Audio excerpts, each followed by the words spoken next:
بسم اللہ الرحمن الرحیم۔ اسباق تاریخ۔ عنوان: برتر تدبیر۔ حضرت ابراہیم بن ایلا کو خلیفہ شام بن عبد المالک اموی نے بلایا اور ان کو مصر کے محکمہ خراج کے افسر کا عہدہ پیش کیا۔ حضرت ابراہیم بن ایلا نے عہدہ قبول کرنے سے انکار کر دیا اور کہا، میں اس کا اہل نہیں ہوں۔ خلیفہ شام کو غصہ آ گیا۔ اس نے کہا کہ آپ کو یہ عہدہ قبول کرنا ہوگا ورنہ آپ کو سخت سزا دی جائے گی۔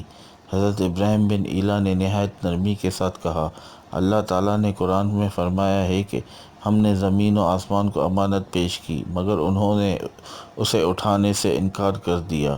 پھر جب خدائے بزرگ و برتر ذمہ داری قبول نہ کرنے پر خفا نہیں ہوئے تو آپ کیوں مجھ پر خفا ہو رہے ہیں؟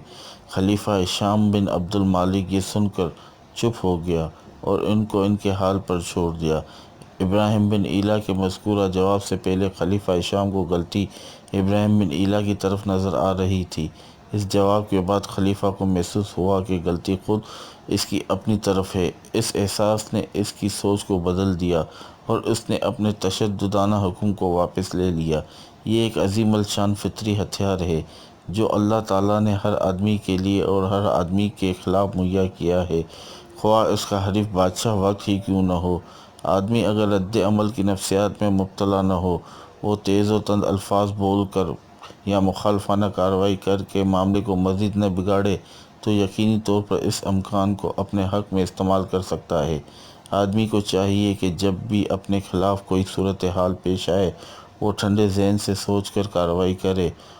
وہ فریق ثانی کے اندر احساس خطا کو جگانے کی کوشش کرے۔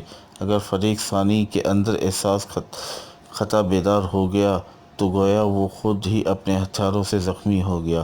فریق ثانی کے اندر چھپی ہوئی فطرت کو جگانا اس کے اوپر سب سے بڑا حملہ ہے۔ کوئی بھی شخص نہیں جو اس حملے کی تاب لا سکے۔ تاہم یہ حملہ وہ لوگ کر سکتے ہیں جو اپنے آپ کو رد عمل کی نفسیات سے مکمل طور پر خالی کر دیں۔ جو لوگ اشتعال کی بات پر مشتعل ہو جائیں وہ کبھی اس اعلیٰ تدبیر کو استعمال نہیں کر سکتے۔